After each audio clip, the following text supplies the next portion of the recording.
No, we gotta wait till it goes over. You still see that stuff though. Until it does that, it still sees that. Ta-da! Ta-da! Hello, this is George. And Bonnie. And this is Adonai Sanctuary of Truth Classroom. And we are in Numbers. And I've heard people say that Numbers is kind of boring. Well, there's a lot of information in Numbers that people and preachers never talk about, never show, and never do anything with. But last week, you might say, and we ended with, last week showed us Hey, Ann. it wasn't a one-man show called Moses. Heavens no.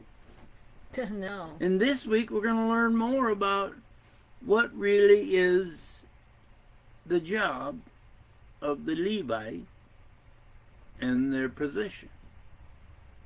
So, we'll start out as we must keep studying, right, sweetie? I like that.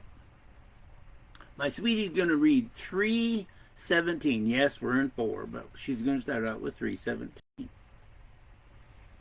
The names of the sons of Levi were Gershom, Kehat, and Moriah. Now she's going to go to Bereshit, or Genesis 46:11. The sons of Levi, Gershon, Kehat, and Moriah. How about that? One of Levi's, that's L apostrophe V-I, Levi. One of his sons' name was Korat. K Apostrophe. H-A-T. So let's find out what his descendants' job was going to be.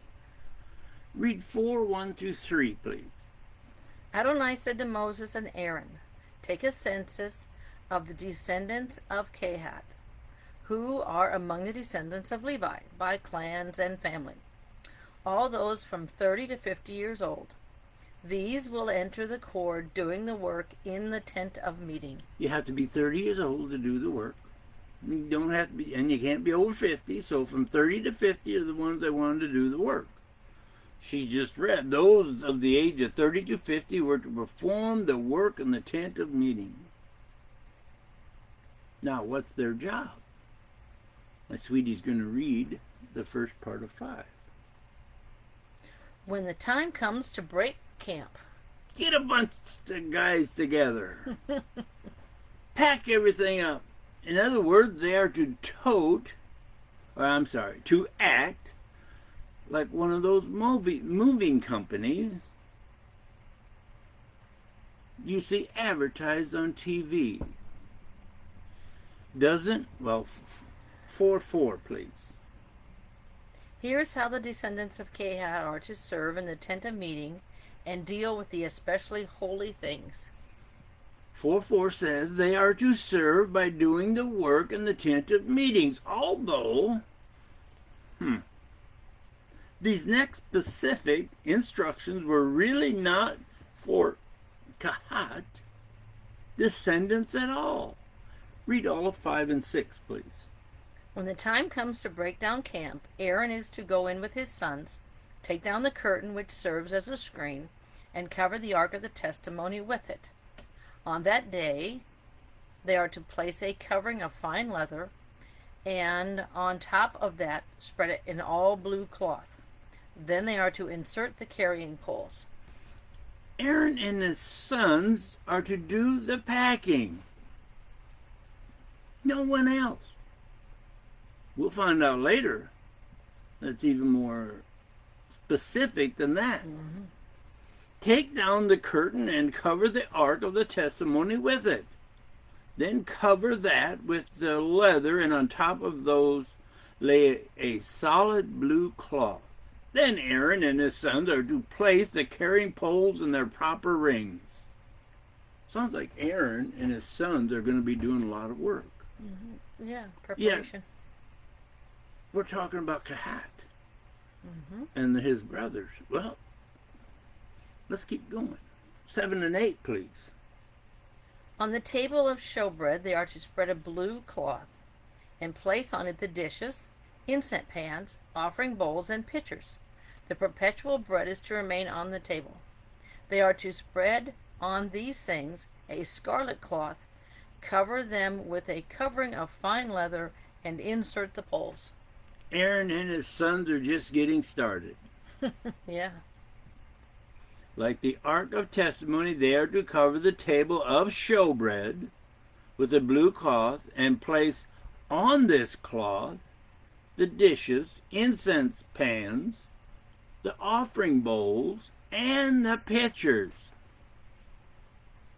I believe she read that the bread that they refer to as the perpetual bread, that is to remain on the table, not wrapped up with the other stuff. Is that what you read? They're, remain on the table. Again, cover all that with a scarlet cloth this time. Cover that with a piece of fine leather and insert the carrying poles for the table. Now, Aaron and his sons have to do all that. Interesting. And there's a reason. Again, with another blue cloth, they are to cover, read 9 and 10. They are to take a blue cloth and cover the menorah for the light, its lamps, its tongs, its trays, and the jars used to add oil to it. They are to wrap it and all its accessories in fine leather and place it on the carrying frame. The menorah. Now here is a tidbit of information we found interesting in our other Bibles that we use to do our studies. 7 of them called the lampstand, and a few of them stated a lampstand used for light. We wonder if it was the menorah. Why doesn't the translators use menorah? Is that sounding too Jewish for those so-called Christians who rewrote the Bible? Anyway, it states to cover the menorah, its lamps, the tongs, trays, and the jars for the oil.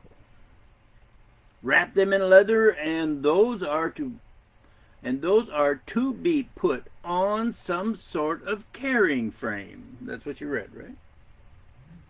Next, it's a gold altar. Read 11, please. On the gold altar they are to spread a blue cloth, cover it with the covering of fine leather, and insert its carrying poles. Blue cloth this time. Fine leather for the coverings, and put the carrying poles in the right spot. Now comes the utensils, everything they use while serving in the sanctuary. Read 12, please. They are to take all the utensils they use when serving in the sanctuary and put them in a blue cloth, cover them with fine linen, and place them on a carrying frame. Again, a blue cloth, fine leather, and put them in their carrying frame. Read 13, please.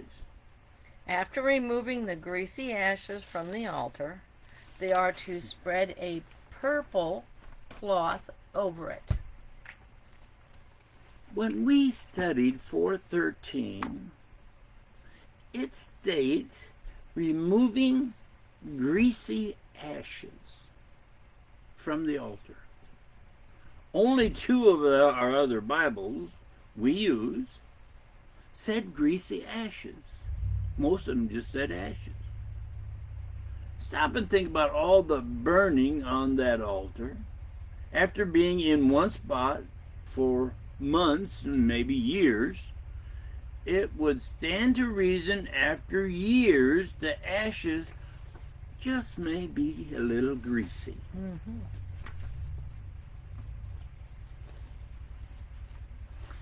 And most likely in need of a good cleaning now and then. Aaron and his sons are to cover it with a purple cloth. This time, take everything required for the service while using the altar. 4:15, or I'm sorry, 4:14, please. And place on it all the utensils required for their altar service: the fire pans, meat hooks, shovels, basins, and other utensils for the altar. Then they are to spread over it a fine leather covering and insert its carrying poles. Fire pan. Then something I never ever thought of and never ever remember hearing anybody preach about. Fire pan and meat hooks. It says. Never thought of that before. Shovels, basins, and all of the utensils for serving at the altar. Preparing for travel by covering it with fine leather, and of course they are to place the carrying poles in the proper place. Now if you remember what we started out as, I wrote, wait a minute, this was to be about the son of Levi. L''vi, with the name of Karat. 4:15 states what we just went over is what Aaron and his sons are to do in preparation for travel. When the Hebrews are breaking down their campsite, well, now read 15, please. When Aaron and his sons have finished covering the holy furnishings and all the holy utensils, when the camp is about to move forward, then the descendants of Kehat are to come and carry them. But they are not to touch the holy things so that they won't die. These things are the responsibility of the descendants of Kehat in the tent of meeting. Almost interrupted her. That's all of 15. Now 4:15, only after Aaron and his sons do their job are the Kahat clan to do theirs. Read the middle part of 15, please. But they are not to touch the holy things so that they won't die. The Kahat workers, you know, the Levi, L''vi. Now that makes us think. We must need to do a lot more studying because there's got to be a difference between L'Vi, Levi, and Levi, and the Levites. Because these guys, it says, are not to touch the holy things. Now, if they're going to be priests, wouldn't you think they'd have to start doing what Aaron and his sons did? And they'd have to touch him. If they do touch him, here it states the Kahat clan, whoever touches them, will die. If one of the pans, hooks, or anything in their travel falls from the carrying frame, they better not reach down to make sure it doesn't roll away. Not to pick it up. They must wait for Aaron or one of his sons to put it back in its proper place. As 4:15 states, that clan is to carry those loads. It doesn't say nothing about that Levi clan of preaching. So that's why we say there must be a difference between L'Vi and Levi and the Levites. But they are to carry the loads, not to touch, or that person would die. See why it's getting kind of interesting on the translations of the scriptures. Then 4:16 states the job of one of Aaron's sons. Read 4:16, please. Eleazar, the son of Aaron the Kohen, is to be responsible for the oil, for the light, the fragrant incense, the continuing grain offering, and the anointing oil. He is to be in charge of the entire tabernacle and everything in it, including the sanctuary and its furnishings. Eleazar, the son of Aaron, is to be responsible for the tabernacle, including the sanctuary and the furnishing. Everything to do with the tabernacle. He is the one in charge of the Kahat clan, making sure they do their job. This instruction is so very important to the Levi, L''V', clan of Kahat. Read 17 through 20, please. Adonai said to Moses and Aaron, do not cut off the clan of Kahat from among the Levites. Rather, do this for them, so that they will live and not die. When they approach the especially holy things, Aaron and his sons are to go in, and you are to assign each one his task.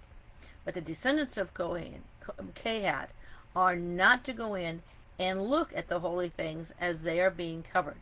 If they do, they will die. Remember we said that in the writing before, it says they can't touch anything. None of the other Levite clans can touch any of that stuff. Here it says those Kahat are not even to look at those holy things. Well, they are being covered. That's Aaron and his son's job. And if any one of them breaks the rules, what happens? They didn't get rewarded like some of the drug dealers do today. No, there is no fake government agency rewarding him and his. If the clan of Kahat breaks Adonai's rule, it states they will die. Have you ever thought about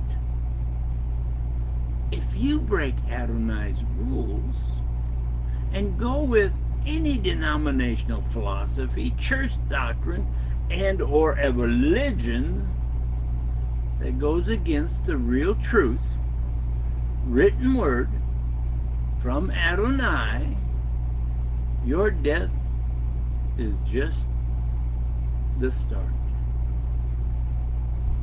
Oh, it may take 100,000 years of resting in the ground, but when Yeshua returns, they and you will get Adonai's judgment, and your eternal punishment will be your reward if you don't know, follow, and believe in Yeshua. People, go ahead and rebel against Adonai and his son. Who needs their real name? Who needs the truth? Believe any way you want. Go ahead and pick up that pan with that false name, like it ended for them, and now because you ignored Adonai's rules, especially about his son Yeshua. Then Adonai tells Moses about Levi's son Gershon. Read 4:21 through 23. Adonai said to Moses, take a census of the descendants of Gershon also by clans and family. Count all those between 30 and 50 years old, all who will enter the corps according to the work serving in the tent of meeting. Again it says to take a census. Then it says count those who are between 30 to 50, just like before, in the Kahat clan.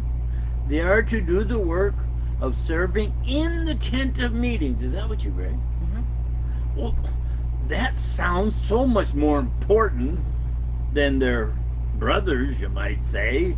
You know, that Kahat clan. But the eye-opener comes in the next sentence. Read 24, please. The Gershon families are to be responsible for serving and for transporting loads. Sounds similar.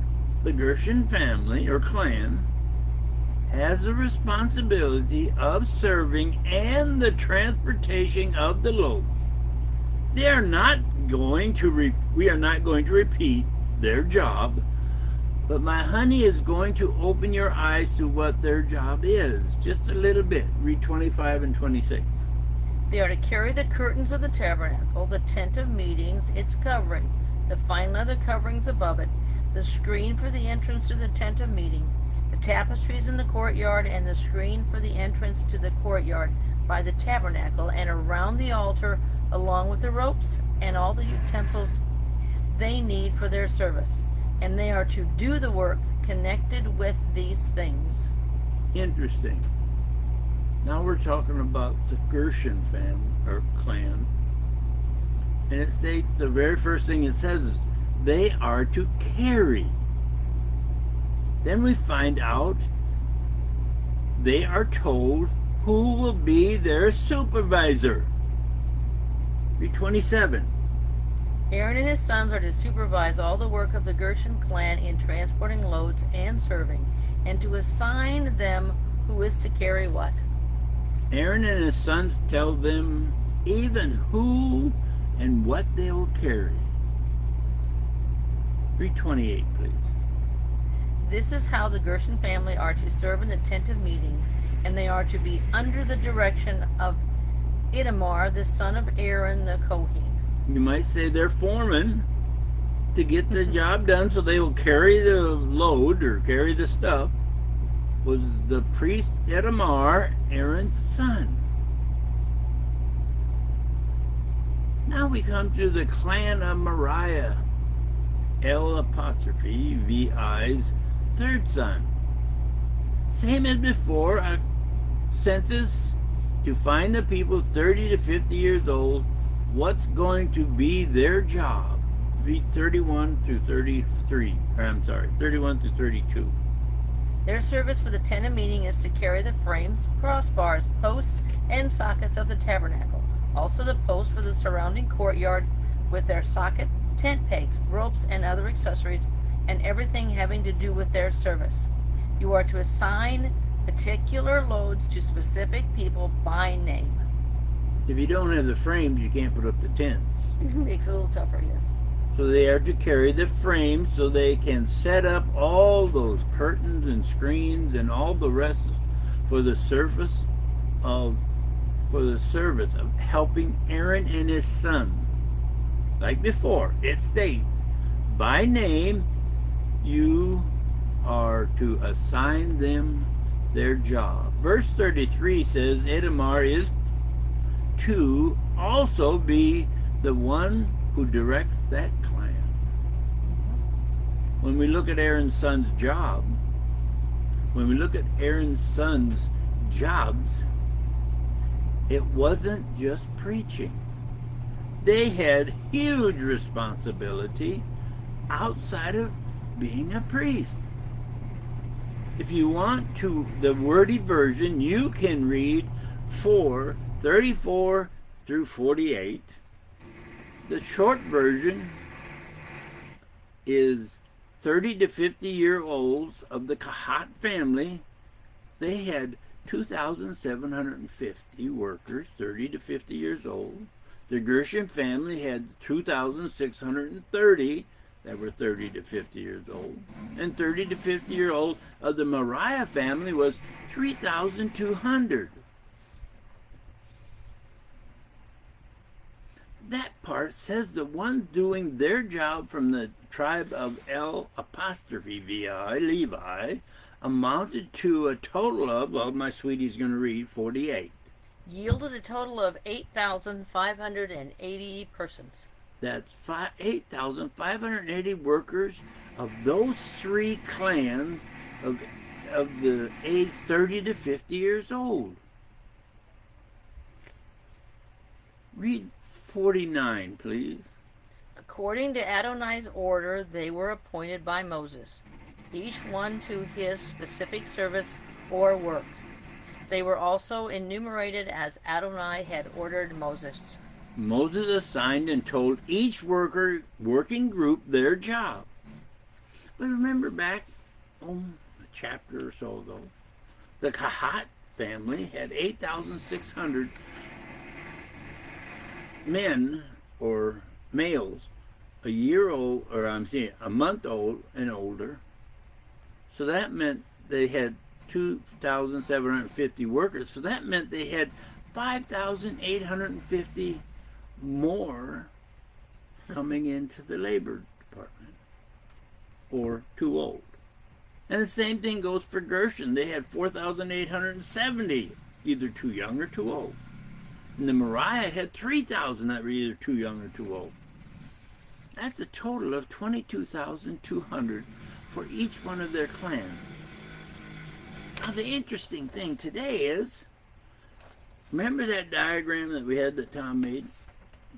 Moriah was to the north, the clan. The clan of Gershon was to the west, and the Kahat was to the south. There it is. But think about it. 7,500 Gershon were back here. Think about how big that had to be. And that's just the males 1 month old and older. Didn't count the women or the girls. I don't think so. And this, the Kahat, had 5,850 that weren't working. But they had 8,600 who camped down here. And the Moriah had 6,200 of them that were camping up here, and 3,000 of them didn't work. They were either too young or too old. But think about it.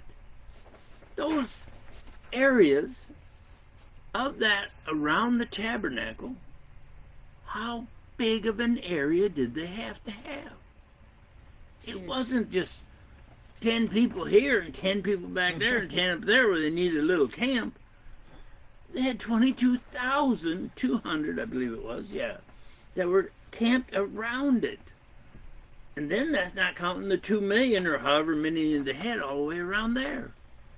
So it was a huge operation, you might say, to get things done. Now, there's people that look at numbers and go, it's just a bunch of confusion. But when you really study it, you see how organized and how important it was for the numbers for them to have. Yep. Now, I hope every one of you study scriptures, not just listen to preachers or teachers or us, but that you do what you should do and learn what Adonai wants you to learn. I hope you have a great week. We're still in the Quad Cities. We're down in Illinois. Illinois. We're in Alinawick Park. And we'll be here for, I think, another week. One more week. And then we're going to Wisconsin, a little town called Potosi. But anyway, thanks for being part of our Tuesday night. I hope we came in clear. Checking it out now or watching it later. I hope Please, it wasn't fuzzy. It wasn't. It went through good. Yep. She did it on my phone. This Please like and share it. Yeah. Remember last week. Please like and share it. If you really love your loved ones, you would share it with them.